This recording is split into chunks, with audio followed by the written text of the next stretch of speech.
Hello everyone. सो आज की इस वीडियो में हम लोग देखने वाले हैं स्ट्रैटेजिक मैनेजमेंट। ठीक है। सो सीएस प्रोफेशनल के जो न्यू सिलेबस है उसके अंदर हम लोगों को स्ट्रैटेजिक जो मैनेजमेंट है वो 40 मार्क्स का यहाँ पे देखने को मिल जाता है। ठीक है।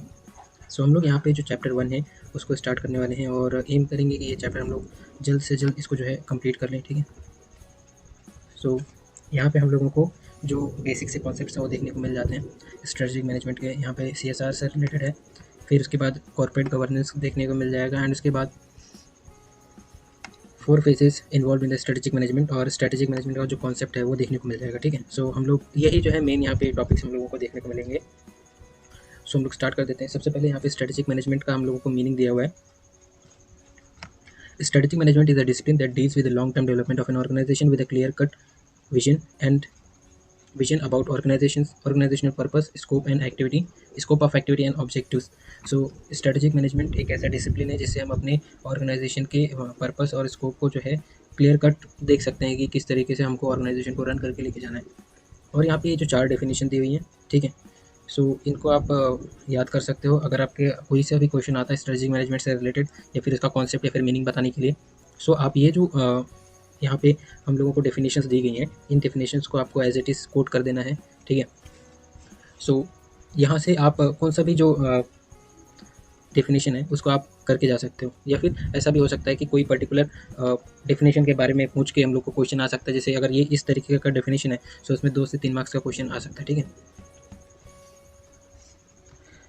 Strategic management process. The strategic management process is defined as a process by which managers/manager decision makers are able to make a choice of ठीक है, set of strategies for the organization। मतलब ऐसे वो लोग डिसीजन बना strategic management से अपने जो बिजनेस है उसके लिए सेट ऑफ स्ट्रेटजीज तैयार करते हैं जिससे जो है जो इम्प्रूव्ड जो अपना परफॉर्मेंस है ऑर्गेनाइजेशन का उसको इम्प्रूव कर सके। और स्ट्रेटेजिक मैनेजमेंट जो है एक नहीं है, मतलब कंटिन्यूएशन नेचर है। ये मतलब कभी रुकता नहीं है, हमेशा इसमें जो है बदलाव आते रहते हैं। इस पर सिचुएशन जो है आपको अप्रेजल लेके आना पड़ता है। ठीक है। यहाँ पे कंटिन्यूस अप्रेजल लेके आना पड़ता है और यहाँ पे काफ़ी सारे जो माइक्रो एंड मैक्रो फैक्टर्स हैं इन्वायरमेंट के ऑर्गेनाइजेशन के, वो उसकी वजह से काफ़ी सारी चेंजेस यहाँ पे लेके आनी पड़ती हैं और आपको जो अपने जो रोड मैप है उसको रीअसेसमेंट करना पड़ता है। ठीक है। और यहाँ पे हम लोगों को डिफरेंट स्ट्रेटजीज़ के फेजेस दिए हुए हैं। सबसे पहले मतलब जो है ये टोटल 4 फेजेस हैं और सबसे पहला फेज़ है इन्वायरमेंटल स्कैनिंग। इन्वायरमेंटल स्कैनिंग में हम लोगों को जो है अपना किस तरीके से हम लोगों का ऑर्गेनाइजेशन है, क्या हमारी स्ट्रेंथ है, क्या हमारी वीकनेस है, क्या हमारी अपॉर्चुनिटी है, क्या थ्रेट है। सो यहाँ पे हम लोग खुद को स्कैन करते हैं। ठीक है। The organization will have to scan the internal environment for the strength and the weakness and the external environment for the opportunity and the threats। So इस तरीके से हम खुद को एनालाइज करेंगे, स्कैन करेंगे, उसके बाद हम लोग आगे जो है स्टेप फॉरवर्ड करके जाएंगे स्ट्रेटजिक फॉर्मुलेशन में। स्ट्रेटजी फॉर्मुलेशन में हम लोग क्या डिसाइड करेंगे, हम लोग डिसाइड करेंगे बेस्ट कोर्स ऑफ एक्शन। हमारे ऑर्गेनाइजेशन के ऑब्जेक्टिव्स को फुलफिल करने के लिए जो बेस्ट कोर्स ऑफ एक्शन रहेगा हम लोग स्ट्रेटजिक फॉर्मुलेशन में जाएंगे। ठीक है, हम करेंगे। फिर उसके बाद स्ट्रेटजिक इंप्लीमेंटेशन में हम लोग क्या देखेंगे, हम लोग जो हमने स्ट्रेटजी फॉर्मुलेट करी थी उसको एक्शन में लेके आएंगे। ठीक है, उसको जो है वर्किंग कंडीशन में लेके आने का काम यहाँ पे स्ट्रेटजिक इंप्लीमेंटेशन में हो जाएगा। फिर यहाँ पे स्ट्रेटेजिक इवैल्यूएशन में होगा, ये मतलब फाइनल स्टेप है। ठीक है, यहाँ पे हम लोग देखेंगे कि हमारी जो चीज़ें हैं उसमें क्या हम लोग रेमेडीज़ अप्लाई कर सकते हैं। ठीक है, यहाँ पे हम लोग मेजर करेंगे परफॉर्मेंस और जो रेमेडियल/करेक्टिव एक्शंस है वो लेंगे और इसको जो है अच्छे से मतलब प्लान करके अपने ऑर्गेनाइजेशन को और बेहतर बनाने की कोशिश करेंगे। फिर यहाँ पे नया कॉन्सेप्ट स्ट्रेटेजिक लीडरशिप चालू हो जाता है। ठीक है, स्ट्रेटेजिक लीडरशिप मतलब होता है कि जैसे कोई भी अगर आप ऑर्गेनाइजेशन रन कर रहे हो तो उसमें आपको एक अच्छी क्या बोलते हैं लीडरशिप चाहिए रहती है। लीडरशिप आपको जो है एक अच्छा अप्रोच देता है और जिससे आपका जो विजन और मिशन है वो मतलब दोनों क्लियर होता है और आपको जो है अपने टारगेट को अचीव करने में काफ़ी हेल्प मिलता है। ठीक है, strategic leadership refers to a manager's potential to articulate the strategic vision of the organization. और जो विजन है उसको किस तरीके से अचीव करना है यहाँ पे लीडर डिसाइड करता है, तो इसके लिए लीडर का पोटेंशियल होना बहुत इंपॉर्टेंट है। ठीक है, motivate guide and influence his subordinates to attain the objectives of that vision. ठीक है, यहाँ पे जो लीडर है वो मोटिवेट करता है, गाइड करता है, इन्फ्लुएंस करता है सबऑर्डिनेट को कि किस तरीके से हम लोग जो हमारा विजन है उसके ऑब्जेक्टिव्स को अचीव कर सकते हैं। सो यहीं पे इसको आप पूरा रीड आउट कर लो और एकदम ईजी टू अंडरस्टैंड वाले कॉन्सेप्ट्स हैं। ठीक है, सो हम लोग मेन टॉपिक है function and importance of strategic leader, यहाँ पे चले जाते हैं। यहाँ पे टोटल 9 है आई थिंक सो यहाँ पे हमने यहाँ पे 9 की स्ट्रेटेजिक लीडरशिप रूल्स हैं, इनको यहाँ पे ब्रीफ में जो है डिफाइन करा गया है। नेविगेटर, नेविगेटर क्या करता है, clearly and quickly works through the complexity of issues, problems and opportunities to effect actions. ये बंदा क्या काम करता है, क्लियरली और क्विकली, ठीक है, कोई भी वर्क रहेगा उसकी कॉम्प्लेक्सिटीज को और की इश्यूज को, प्रॉब्लम्स को जो है फाइंड आउट करता है एंड उसके बाद उसके ऊपर एक्शन लेता है। स्ट्रेटेजिस्ट क्या करता है, strategist develop a long range of course of action और set of goals to align with organization vision. और स्ट्रेटेजिस्ट जो है ऐसे स्ट्रेटेजी बनाता है जो ऑर्गेनाइजेशन के लॉन्ग रेंज जो कोर्स ऑफ एक्शन है उसको अलाइन करके उसके साथ जो है ऑर्गेनाइजेशन को अच्छा एक क्या बोलते हैं वे फॉरवर्ड आगे लेके जा सके। Entrepreneur identifies and exploits opportunity for the new product service and market. So entrepreneur यहाँ पे क्या करता है, वो सबसे पहले आइडेंटिफाई करेगा, उसके बाद जो अपॉर्चुनिटीज़ हैं उसको ग्रैब करेगा और नए प्रोडक्ट सर्विसेज और मार्केट्स में खुद को लॉन्च करेगा, ठीक है, मतलब जो उसका ऑर्गेनाइजेशन है उसको उसके प्रोडक्ट्स को लॉन्च करने का काम यहाँ पे एंटरप्रेन्योर करता है।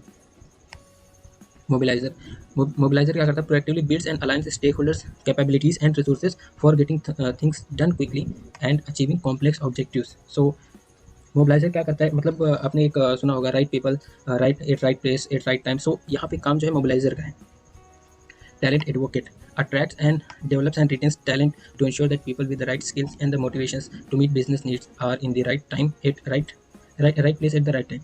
So talent advocate यहाँ पे क्या करता है, ये जो है ह्यूमन जो रिसोर्स है उसको सही से मैनेज करने का काम यहाँ पे टैलेंट एडवोकेट कर रहता है, ठीक है। यहाँ पे मोबिलाइजर का काम है कि जो स्टेक होल्डर्स हैं, कैपेबिलिटीज और रिसोर्सेज हैं, उनको जो है राइट टाइम पे जो है करने का काम, सही से करने का काम मोबिलाइजर है। और टैलेंट एडवोकेट का जो ह्यूमन रिसोर्स है, मतलब लोग हैं जो टैलेंटेड पीपल हैं, उनको मतलब अट्रैक्ट करने का काम जो है टैलेंट एडवोकेट करता है। कैप्टिवेटर क्या करता है, builds passion and commitment towards a common goal, ठीक है, कॉमन गोल के लिए अपना जो कमिटमेंट है और पैशन है वो बिल्ड करने का काम जो है कैप्टिवेटर का रहता है। ग्लोबल थिंकर क्या करता है, integrate information from all the sources to develop a well informed diverse perspective that can be used to optimize organization's performance. अगर आपके पास ऑल सोर्सेज के डाटा रहेंगे, सो आपका जो स्ट्रेटजी बनेगा वो एकदम वेल ऑप्टिमाइज्ड रहेगा, जिससे आपका ऑर्गेनाइजेशन को परफॉर्मेंस को एनहांस कर सकते हो आप। Change driver creates an environment that increases change, make changes happen even if the change is radical and help others to accept new ideas। अभी बहुत ज़्यादा यहाँ पे डाइवर्स चीज़ें हो रही हैं, ठीक है। सो आपको चेंज को अडाप्ट करना पड़ेगा। अगर आप चेंज के साथ अडाप्ट नहीं करोगे तो आप एक फेलियर बन जाओगे। फॉर एग्जांपल अगर आप यहाँ पे नोकिया कंपनी का अगर एग्जांपल देखिए तो उन्होंने चेंज को अडाप्ट नहीं किया। सो इसकी वजह से आज फ़ोन के मार्केट से नोकिया की जो कंपनीज हैं, नोकिया के जो फ़ोन्स हैं वो अभी गायब हो गए हैं। सो इसके लिए आपको चेंज ड्राइवर जो है आपके अंदर जो ये क्वालिटी है वो होनी चाहिए कि आप जो चेंज है उसको तुरंत से अपना सको। Enterprise guardian ensure share holders value creation through courageous and decision making that supports enterprise और यूनिट वाइड इंटरेस्ट। सो अगर आपको जो है किसी ने फंड प्रोवाइड करा है, ठीक है, शेयर होल्डर्स ने, सो आपकी ये जिम्मेदारी भी बनती है कि उनकी जो वैल्यू है उसको आप इंक्रीज़ करो और आपकी जो डिसीजन मेकिंग है वो उस मतलब इस तरीके से होनी चाहिए जो इंटरप्राइज को आगे मतलब आगे जो है और लेके जा सके और उसके फेवर में हो, जो जिससे जो है ऑर्गेनाइजेशन को, इंटरप्राइज को फ़ायदा हो। These 9 roles are important at senior strategic level because they help leaders understand what to do to be strategic, ठीक है। स्ट्रेटेजिक बनने के लिए इनको क्या क्या करना चाहिए यहाँ पे हम लोग को पता चलता है। दे एड्रेस द ब्रॉडर चैलेंजेस, ठीक है, और ये जो बड़े लोग हैं, सीनियर लोग हैं, सो इनको बहुत सारी चीज़ें जो है फेस करके अपने जो चीज़ क्या बोलते हैं ऑर्गेनाइजेशन है उसको रन करना रहता है। सो इसके लिए इनके अंदर ये जो क्वालिटीज़ दी हुई हैं, ठीक है, यहाँ पे होनी चाहिए। सो यहाँ पे हम लोग जो strategic management functions and importance of professional like CSCS के बारे में हम लोगों को यहाँ पे काफ़ी सारी दी हुई है।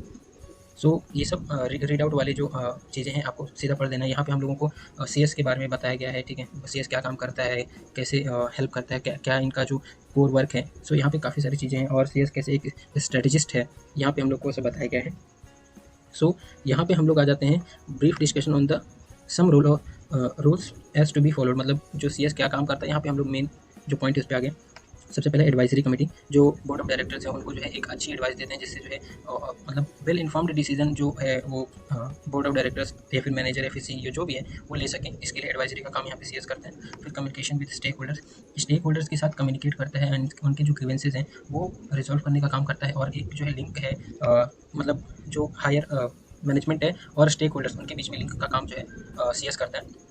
Flawless disclosures and reporting, so CS का काम यहाँ पे ये भी है कि ट्रांसपेरेंसी एंड को मेंटेन किया जाए और कोई भी अगर यहाँ पे नॉन कंप्लायंस होता है उसको रिपोर्ट करने का काम भी CS का रहता है। Management of the board meetings and committees, ठीक है, कमिटीज़ और बोर्ड मीटिंग्स जितनी भी होती हैं उन सभी का मैनेजमेंट का काम जो है यहाँ पे CS को देखना पड़ता है, ठीक है। और उसके बाद कंप्लायंसेस, जितने भी कंप्लायंसेस आते हैं उनको देखने का काम यहाँ पे कंपनी के अंदर एक CS का रहता है और उन सभी रिक्वायरमेंट्स को पूरा करना रहता है, ठीक है। रिप्रेजेंटेशन, यहाँ पे CS जो है NCLT NCLAT commission commission of India, ठीक है, registrar of companies, tax tribunals, यहाँ पे जो है कंपनी को रिप्रेजेंट करने का काम भी सीएस करता है। स्ट्रेटेजिक प्लानिंग, ठीक है, एज पर एलिसन एंड के 2005, strategic planning is an organization's process of defining its strategy or direction and making decisions on allocating its resources to pursue this strategy. This may also extend to control mechanism and guide the implementation of the strategy. So इस तरीके से ये जो आपको यहाँ पे इसका strategic planning का यहाँ पे इन्होंने डेफिनेशन दिया है, मतलब या इसके बारे में जो बताया है स्ट्रेटेजिक प्लानिंग के बारे में। अगर इससे रिलेटेड अगर क्वेश्चन आता है तो ये आपको जो ये वाली लाइन है एज इट इज़ यहाँ पे लिखना है। So strategic planning in an organization process of defining its strategy, मतलब स्ट्रेटेजिक प्लानिंग में मतलब जो अपना ऑर्गेनाइजेशन है वो डिफाइन करेगा इसकी स्ट्रेटजी और किस डायरेक्शन में इसको जाना है, एंड उसके बाद जो बेटर डिसीजन मेकिंग है उसके साथ ये अपने रिसोर्सेज को पुट करेगा। सो इससे जो है इसको जो है अपनी जो कंट्रोल है उसके साथ में जो राइट डायरेक्शन है उसके साथ आगे बढ़ सके। सो यहाँ पे summarizing findings of SWOT analysis, ठीक है। सो यहाँ पे स्ट्रेटेजिक प्लानिंग साइकिल, फिर formulate strategy, propose mission, propose goals, फिर examine internal issues, examine external issues, ठीक है। सो यहाँ पे शॉर्ट एनालिसिस को एकदम समराइज़ करके यहाँ पे हम लोगों को दिया हुआ है। सो यहाँ पे टोटल हम लोग को छः चीज़ें देखने को मिल जाती हैं, ठीक है। सो आगे बढ़ते हैं और इसको जो है स्ट्रेटेजिक प्लानिंग साइकिल बोलते हैं, ये जो यहाँ पे हम लोग को दिया हुआ है। Although strategic planning process may be unique as per the specific requirements of any organization, yet the strategic planning process is modeled in a cycle shown above contains the steps most commonly followed by the most of the organizations. So ये जो यहाँ पे step दिया हुआ है इसको जो most of the organisations हैं वो फॉलो करते हैं, ठीक है। Deliberating mission of the organization, developing goals based on the chosen mission, ठीक है। फिर एग्जामिन इंटरनल इन्वायरमेंट, मतलब हम लोग यहाँ पे स्ट्रेंथ और वीकनेस अपना चेक करेंगे। एक्सटर्नल एनवायरनमेंट को एग्जामिन करेंगे, हम लोगों को क्या अपॉर्चुनिटी और थ्रेट मार्केट में है वो देखेंगे। फिर समराइज़ करेंगे हम लोगों को क्या शॉर्ट एनालिसिस में पता चला। फिर इसके बाद जो है फाइनल स्ट्रेटजी शॉर्ट एनालिसिस के थ्रू बनाएंगे। Strategic planning is iterative process. It may begin with one mission and end up with another depending on the outcome of the process.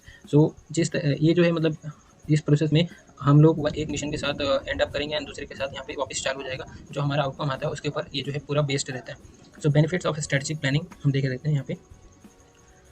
Strategic planning can help your organization in a number of critical ways. So कौन से यहाँ पे चीज़ें critical veg हम लोग को दिया है। इम्प्रूव्ड रिजल्ट्स एंड कॉन्फिडेंस, ठीक है। स्ट्रेटेजिक अगर प्लानिंग करोगे तो आपका जो रिजल्ट है और कॉन्फिडेंस है दोनों इंप्रूव हो जाएगा। Focus, good strategy planning forces future thinking and can refocus on the री एनर्जाइज अ डिसओरिएंटेड ऑर्गेनाइजेशन, ठीक है। यहाँ पे फोकस आपका अच्छा कर देता है, आप प्रॉब्लम सॉल्विंग में अच्छे हो जाते हो, ठीक है।